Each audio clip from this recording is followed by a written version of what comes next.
नमस्कार, जनमंच जनता की आवाज़ में आपका स्वागत है। मैं हूं आशीष पाराशर। देश 15 अगस्त मना रहा है, वो दिन जब हम आज़ाद हुए थे, हम स्वतंत्र हुए थे और हमने सालों की गुलामी से लड़कर अपनी आज़ादी पाई थी। बहुत कुर्बानियां देकर हमने इस आज़ादी को प्राप्त किया था। सिर्फ ऐसा नहीं था कि आज़ादी कुछ दिनों के संघर्ष से मिली, सालों तक लंबा एक इतिहास जिसमें कईयों ने अपनी आहुति दी, तब जाकर हमें मिली हमारी आज़ादी। और उसी आज़ादी का पर्व है 15 अगस्त। लेकिन जब जब 15 अगस्त आता है, सवाल कई मन में खड़े होते हैं कि आखिर 1947 में जो आज़ादी मिली थी, उसके बाद से लेकर आज तक कितना हम हमारे देश को बदल पाए, कितना आज़ाद रख पाए और वास्तव में कितने आज़ाद हैं हम। यही विषय आज हमारे जनमंच में, और इसमें इस पूरी चर्चा में जो लोग मेरे साथ बने रहेंगे उनका परिचय यहाँ पर कराना चाहता हूँ। मेरे साथ हैं अशोक पंड्या जी, भारतीय जनता पार्टी से हैं, आर तिवारी जी कांग्रेस से हैं, ए.के. जैन साहब हैं, वरिष्ठ अधिवक्ता हैं, संजय त्यागी जी हैं आम आदमी पार्टी से, सुरेश यादव जी हैं, युवा नेता हैं, एनएसयूआई से भी जुड़े हुए हैं, विष्णु जायसवाल है, सामाजिक कार्यकर्ता हैं, शताब्दी अवस्थी जी हैं, मैनेजर हैं एसबीबीजे बैंक में, और कौन बनेगा करोड़पति एक कार्यक्रम था उसकी विनर भी थी। और इसके अलावा काफ़ी सारे लोग हमारे साथ इस चर्चा में जुड़ेंगे। लगातार ये चर्चा हम जारी रखेंगे। सबसे पहले मैं पंड्या जी आपके पास ही आता हूँ। पूर्व प्रधानमंत्री अटल बिहारी वाजपेयी की एक कविता है, 15 अगस्त कैसे मनाऊं, आज़ादी अभी अधूरी है। आपको लगता है अभी आज़ादी अधूरी है? जो देश का हर निवासी है, जो भारतवासी है, भारत को परम वैभव पे ले जाना चाहता है और दुनिया का विश्व गुरु बनाना चाहता है। हमारे कदम उस ओर लगातार बढ़ रहे हैं। ये भारत पूरी दुनिया में अपना एक परचम फहराया है। भारत ने आर्थिक दृष्टि से एक मजबूत राष्ट्र के रूप में एक स्थान बनाया है। हम सांस्कृतिक रूप से पूरी दुनिया में छाए हुए हैं और भारतीय संस्कृति का प्रचार पूरी दुनिया में हो रहा है। लेकिन एक परम वैभव पे पहुंचने की कल्पना, वो तो एक सबका सपना है। अगर हम उसको आज पूर्णतः मान लेंगे तो फिर काम ही नहीं हो पाएगा। इसलिए हमें आज तक जो हुआ है उसमें सबका योगदान है, प्रत्येक भारतवासी का योगदान है, प्रत्येक राजनीतिक दल का योगदान है। मैं उसको भी याद करना चाहता हूँ, जो शहीद हैं उनको भी याद करना चाहता हूँ। लेकिन भारत जिस ओर बढ़ रहा है, जो तेज़ी से विकास की ओर, तेज़ी से एक विकसित राष्ट्र की ओर बढ़ रहा है, वो भी एक पहलू है।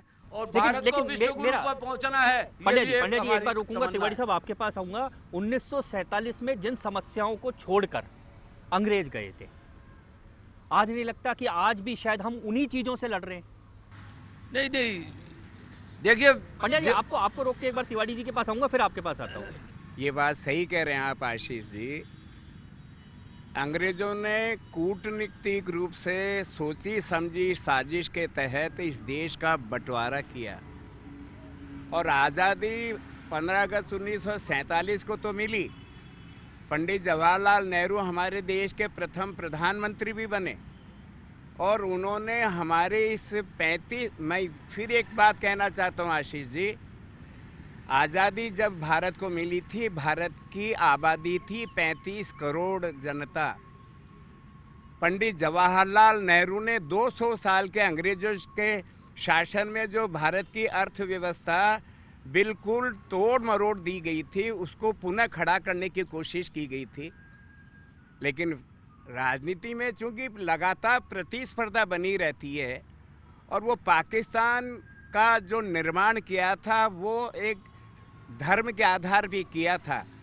तो पाकिस्तान के निर्माण के बाद में जब आज़ाद भारत के अंदर जो मुसलमान रह रहे थे, उनको रोकने के लिए कांग्रेस ने और हमारे देश के राष्ट्रपिता महात्मा गांधी ने जो प्रयास किए, उन प्रयासों को कुछ लोगों ने जो धर्म विशेष के प्रति ज़्यादा कट्टर थे, उन लोगों ने उसको मुद्दा बना करके सीधे आप तो मतलब मैं चाह रहा था राजनीति मैं कह रहा हूं कि आज भी वो जो इस देश में हमने जो प्रगति की आशीष जी, उस प्रगति को आज भी हम धर्म के आधार पर उसको हम नीचे क्यों लेकर के जाना चाहते हैं। वो मुद्दे आज भी हैं। मैं इस बात को स्वीकार करना मैं उन्हीं मुद्दों पर आ रहा हूं कि आज भी इस देश में, जैन साहब आपके पास आ रहा हूं, हमने प्रस्तावना लिखी थी, संविधान बनाया था, संपूर्ण प्रभुत्व संपन्न धर्मनिरपेक्ष लोकतांत्रिक गणराज्य। ये हमने हमारी वो थी, ये लोग इस लोकतंत्र का आधार वाक्य थे। और उसमें हमने बाद में एक शब्द और जोड़ा था, वो था socialistic pattern of the society, Samajwadi. समाजवाद को और हमने जोड़ा था। 70 साल की आज़ादी में निश्चित रूप से हम आगे तो बहुत ज़्यादा बढ़े हैं, पर जो बेसिक ह्यूमन इंडेक्स हैं, दलित अत्याचार के मामले, भेदभाव के मामले, धर्म के आधार पर विभाजन के मामले, बाल मृत्यु दर, स्पेशली जो गर्ल चाइल्ड की मृत्यु दर है वो, इसके मैटरनिटी मृत्यु दर है, उन सब में भी आज जो हमारी स्थिति है वो विकसित राष्ट्रों की श्रेणी में नहीं है, जैन साहब वही कह रहा बल्कि हूं। हम खड़े होते हैं अफ्रीकन राष्ट्रों हम के एक बराबर राष्ट्र आकर। के रूप में आजाद हुए थे, एक हिंदुस्तान के रूप में हम आजाद हुए थे, लेकिन अब हमारा ये देश बटा हुआ है जाति के नाम पर, धर्म के नाम पर, भाषा के नाम पर, प्रांत के नाम पर, और अब तो गली मोहल्लों के नाम पर देश बट चुका है। देखिए, जब हम बटे थे, जब हमारा विभाजन हुआ था तो धर्म के आधार पर हुआ था, और उस समय भी जातिवाद और छुआछूत बहुत ज़्यादा प्रिविलेंट थी। और इसको रोकने के लिए, क्योंकि उस टाइम देश का नेतृत्व वो पीढ़ी कर रही थी जिन्होंने गुलामी के दंश को झेला था और गुलामी से लड़ाई की थी, इसलिए जब हमारा संविधान बना तो हमने सार्वभौमिक स्वतंत्रता के साथ साथ सोशल जस्टिस की बात भी उसमें कही, बराबरी की बात भी कही, और साथ में जो पिछड़े थे उनके लिए आरक्षण की विशेष रूप से बात की गई। जातिवाद को तोड़ने की व्यवस्था का शुरुआती दौर में उठाया, पर धीरे धीरे राजनीति के रूप में ऐसा लगता है कि जाति व्यवस्था जो हमारे लिए सबसे बड़ा कलंक बरसों से रही है और हमारे विभाजन का कारण रही है, वो और भी ज़्यादा ड्यूप्रेटेड हो गई है। जो हमारा जितना भी डेवलपमेंट हुआ, जितना हम आगे बढ़ गए हैं अब आईटी के सेक्टर्स में और स्पेशली साइंस के सेक्टर्स में, जब आज़ाद हुए थे तो अनाज भी जैन साहब हम आगे तो बढ़ते जा रहे हैं। मैं आपसे एक बात कह रहा हूँ, जो सोशल लेवल है हमारा, आर्थिक रूप से आगे बढ़ गए हम, एजुकेशनल लेवल पर आदर बढ़ गए, पर जो सामाजिक बंटवारा है उसको हम पूरा नहीं कर पाए। जो हमारा खाई और चौड़ी हमने कर दी है, ज्यादा चौड़ी हो गई है, और हम जातिवाद के ऊपर और ज्यादा कट्टर जातिवाद की ओर बढ़। निमिषा जी हमारे साथ जुड़ी हैं बीजेपी से, निमिषा मुकुंद जी।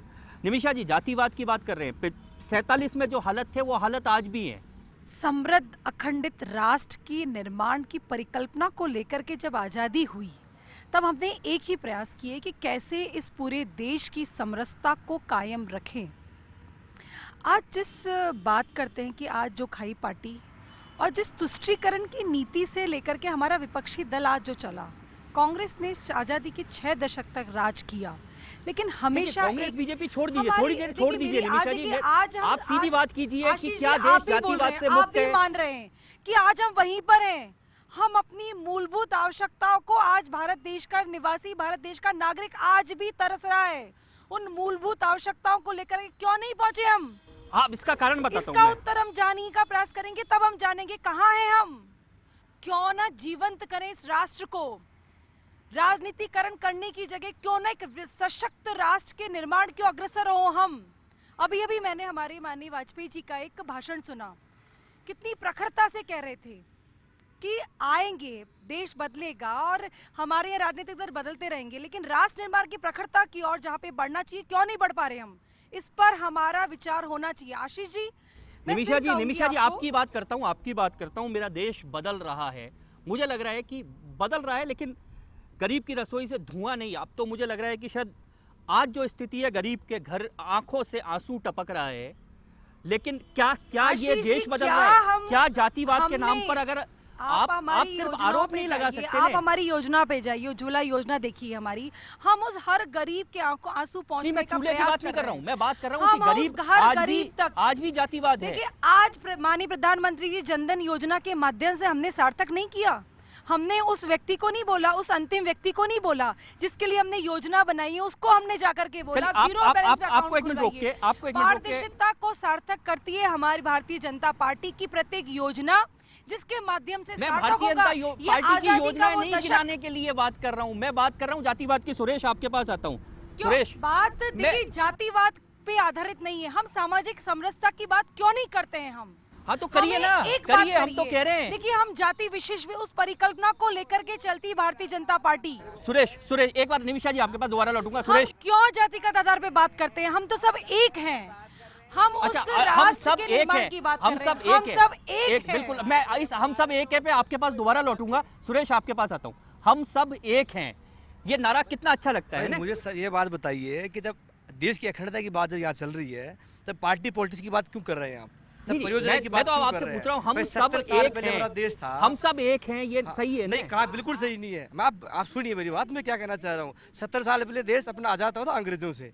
हम अशिक्षा से आज भी परिस्थित है, आज भी सामाजिक रिश्ता सही नहीं है, आप दोनों आज भी गरीबी और अमेरिका के साथ सही आप नहीं है। रोकिए, मैं आपको आज भी भी रोकता हूं। भ्रष्टाचार आप फंसे हुए दोनों हैं। राजनीतिक दलों को शर्म नहीं आती? जब टिकट बांटते हो तो जातियां पूछते हो, और आज कह रहे हैं मेरी एक बात है, सुनिए। आज कह रहे हैं एक है, शर्म नहीं आती सदी के राजनीतिक दलों बाद एक को? महात्मा गांधी और जवाहरलाल नेहरू का सपना था स्वराज का, वो आज तक पूरा नहीं हो सका।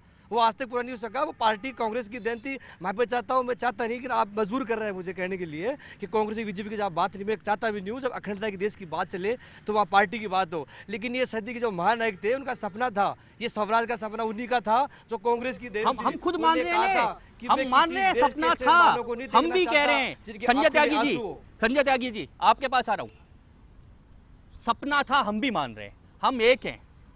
ये निमिषा जी ने भी कहा, और अभी क्या नाम है, सुरेश जी भी कह रहे थे। नहीं, निमिषा जी ने कहा हम एक हैं, ये एक हैं, ये जाति नहीं मानते, जाति नहीं मानते, कुछ भी नहीं मानते। भारतीय जनता पार्टी वाले भी नहीं मानते, कांग्रेस वाले भी नहीं मानते। चुनाव में टिकट आता है, जिस जाति का वहाँ पर आधार होता है उस व्यक्ति को टिकट दे दिया जाता है। किस जाति का अध्यक्ष बनना है, किस जाति का मेयर बनना है, किस जाति का, ये सारे दल करते हैं, ये करते हैं, लेकिन ये जाति नहीं मानते। बिल्कुल बिल्कुल सही कहा आपने।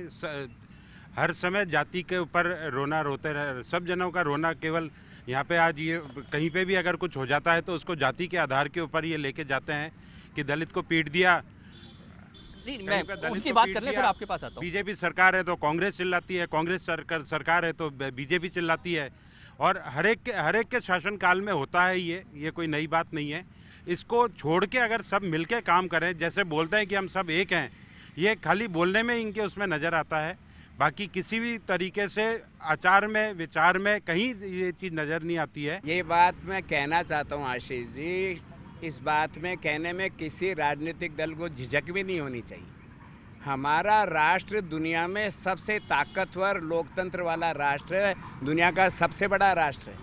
लेकिन ये बहुदलीय जो व्यवस्था ही बन गई है हमारे यहाँ कि कोई भी कहीं भी एक रात को नई पार्टी पैदा कर लेता है, और नई पार्टी पैदा करके नए नए जुमले पैदा करके वो लोगों को भ्रमित करने की कोशिश करता है। अभी विष्णु जायसवाल जी कह रहे थे, आपने विष्णु जी से पूछा, देश का 65% युवा 40 साल तक का है। आज नौजवान को क्या चाहिए? मैं ये कह रहा हूँ, नौजवान आज कम से कम रोजगार चाहता है। वो कह रहा है मेरे से मेहनत करा लो, मेरे से कंपटीशन में वो 99% ला करके भी वो रोजगार प्राप्त नहीं कर रहा। कांग्रेस ने देश में, फिर पार्टी से अलग हट करके कह रहा हूँ, देश के भारत रत्न प्रधानमंत्री राजीव गांधी ने अपने 4 साल के प्रधानमंत्री काल में इस नौजवान पर जितना बड़ा विश्वास किया था। आपको याद है, देश के संविधान में जब आज़ाद हुआ, हमने 21 साल के लड़के लड़की को देश का भाग्य विधाता बनाया था। राजीव गांधी ने उससे भी नीचे 3 साल कर दिया कि जब 12वीं कक्षा का लड़का या लड़की कॉलेज में जाने के लिए तैयार है, तो मैं क्यों नहीं 18 साल के एक भारत के लड़के लड़की को देश का भाग्य विधाता बनाऊं, जो देश का प्रधानमंत्री बनाए, राज्य का मुख्यमंत्री बनाए, किसी निगम का चेयरमैन बनाए। आज नौजवान भटक रहा है और उसको हम कहीं भी जुमलों के अंदर ले जाते हैं। और पांड्या जी नाराज होंगे, इसको मैं कहना नहीं चाहता हूँ। राजनीतिक आधार पर ये देश की आज़ादी का जश्न नहीं मना रहे। नरेंद्र मोदी आज देश के हमारे प्रधानमंत्री हैं। उसके पहले मनमोहन सिंह जी देश के प्रधानमंत्री थे। जब देश का प्रधानमंत्री बनता है तो देश का प्रधानमंत्री होता है, वो जुमलेबाज नहीं होता। ये पहली बार आज़ादी के बाद में मैं कहना चाहता हूँ। नहीं, आपकी बात जो है ना तिवारी जी, लेकिन मैं कह रहा हूँ कि आज़ादी के बाद में इस देश की चर्चा का विषय ये है, ये रखना है कि कौन सा प्रधानमंत्री की बात तिवारी करनी जी, है, तो फिर तिवारी जी एक बार रोकूंगा, आपको भी रोकूंगा, एक ब्रेक लूंगा, ब्रेक के बाद तुरंत लौटूंगा और इसी चर्चा को जो तिवारी जी ने शुरू की है इसको मैं वापस जारी रखूंगा। फिलहाल लेता हूं एक ब्रेक।